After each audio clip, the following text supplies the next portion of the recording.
What if you don't do those workouts or any of those business building activities? Will anything ever change?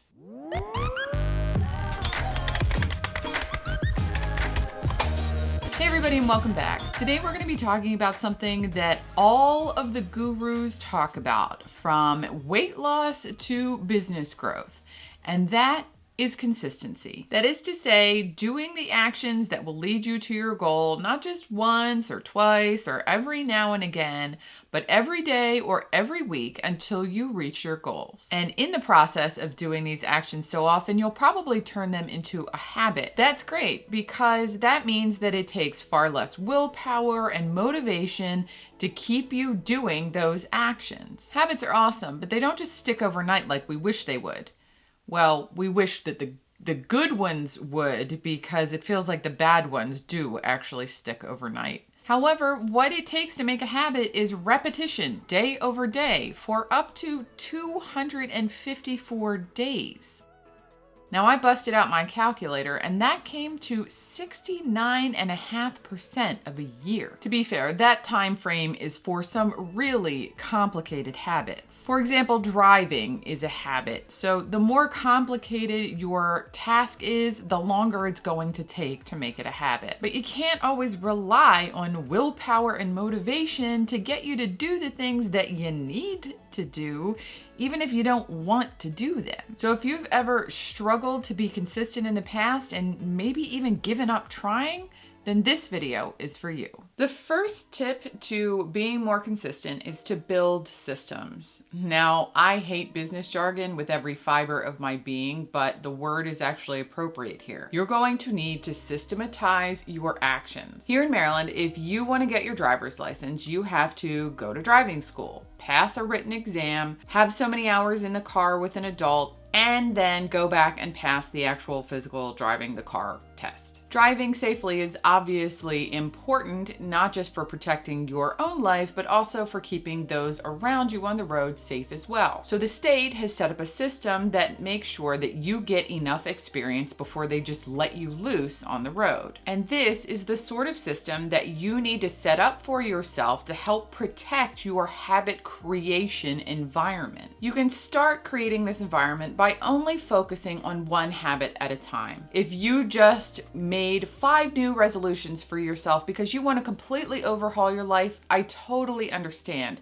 But that is simply too many new habits to focus on at once. Working on a new activity can be tiring. It can be mentally and physically draining. It may take all the energy that you have left in the day just to convince yourself to go do that workout that you're trying to be consistent with. Imagine how hard it would be if you tried to split that teensy tiny amount of energy that you have left at the end of the day between 5 different things that you wanted to get done. What's going to happen is you're probably going to say screw it, and you're not going to do any of them. So take a look at the list of resolutions that you've picked out for yourself and pick the one that seems the most important right now. The next thing that you can do to cultivate this environment is to really immerse yourself in those goals. Read books, watch videos, join forums, join Facebook groups, make friends with people that are also into accomplishing this goal as well. Doing this helps keep your goal at the top of your mind, which then helps fuel the willpower and motivation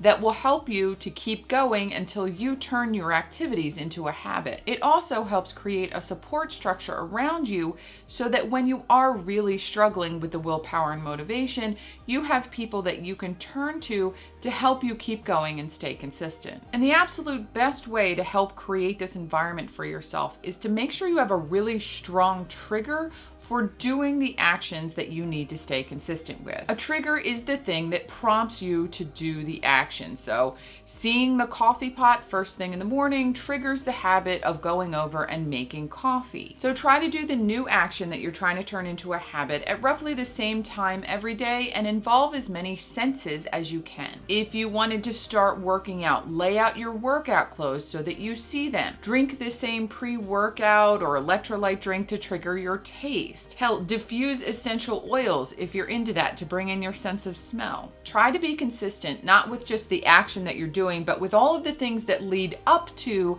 the action. This will help cement that action as a habit. A great way to actually do this is called habit chaining. If you've already got a really strong habit going, then just tack this new action onto that habit. For example, I always take my vitamins at night. I brush my teeth, I take my vitamins, I go to bed. So if I have some other pill that I need to take, it's really easy for me to insert said pill into that routine. This seems like a ridiculously small thing. Like, congratulations, you just added a pill to a pill routine. But it is a big deal because if I only have to take that pill once a day, I'm probably going to have a 100% success rate taking that. But if I have to do it twice a day, then I'm going to struggle with that other time frame unless I can find a similar habit to tack that pill onto. So take that new action that you want to make a habit and tack it on to something else that you're already consistent with. Add it to your nighttime routine or your morning routine. This will make it much more likely that you will be consistent with this new action than it would be if you just randomly tried to start doing it in the middle of the day and you didn't already have a routine going for yourself. Now, the next tip is to plan for pitfalls. Now, maybe you haven't even started working out yet, or meal prepping, or posting on social media. And yet I'm still going to ask you the same question that I would if you had been doing it for weeks and weeks. That question is, what are you going to do when you don't do what you had planned? What are you going to do when you skip a workout, or you don't have time to cook, or you run out of pictures to post? I know, I can hear you already. I've had plenty of clients tell me the same thing. That's not going to happen this time because this time you have a plan. But let's face it, we're human.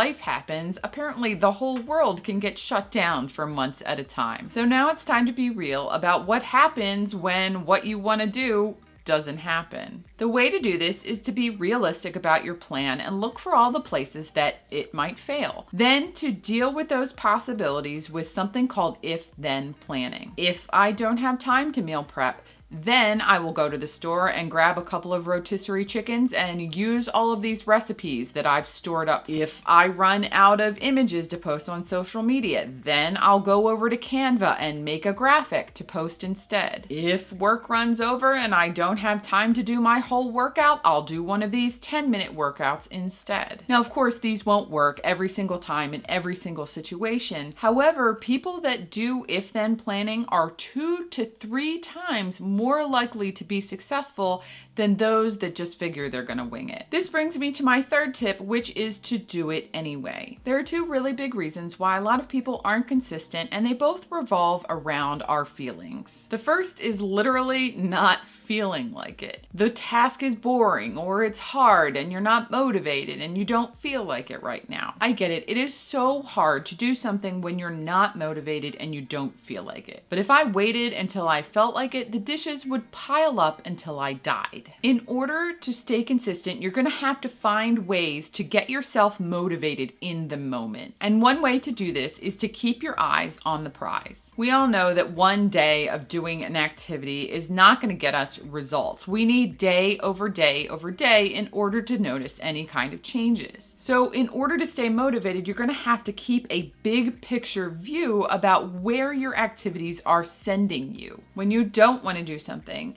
spend a moment envisioning the future that you create for yourself by doing these activities, by doing the workout every day, or by staying consistent on YouTube. Then remember that the way that you get to that future is by doing these boring activities day to day, and then get up and go do the thing. The other big reason that people aren't consistent is because of fear. Maybe you are actually excited and motivated to do the things that would keep you consistent, but then as soon as you sit down to do them, you hesitate. Maybe you're afraid to post because you're afraid of what family and friends will say, or you're afraid of getting some kind of negative comments. Or maybe you're a little like me and you're afraid that whatever it is you're about to work on is actually a big waste of time. I mean, what if it doesn't work? To all of my above questions, I say to you, what if you don't? What if you don't do those workouts or any of those business building activities? Will anything ever change? If you're not happy with where you are right now, then something's going to have to change. And you are the person that has the most control over making that change happen. So it's time to push past the fear and do it scared. Give yourself a decent time frame that you are going to work on trying this activity before you decide that it's not for you. But commit in that time frame to being consistent, because if you don't, then you really won't see any results, and then you're more likely to give up. And then your fear of it not working and being a waste of time becomes a self-fulfilling prophecy. So if after that time frame is up, you realize that whatever you had been working on isn't for you, then you can confidently give it up and switch directions. This way you know for sure that it didn't work, instead of wondering whether if you had just been consistent with it, if it would have worked out. So those are my 3 tips for being more consistent with your action plans in the new year. If you have any other tricks that have worked for you, I'd love to hear about them down in the comments. You never know who you're going to inspire to keep moving forward. And if you enjoyed this video, please hit the like button. It really helps me get it in front of more people that need it. And don't forget to subscribe and hit the bell for notifications so you never miss a video. Thanks everybody, and I'll see you next time. About something that all the Here in Maryland, when you want to get your... Doing this helps keeps your... And if you enjoyed this video, you might want to check out these 2 videos. They're about how to set a New Year's resolution and how to stick with it.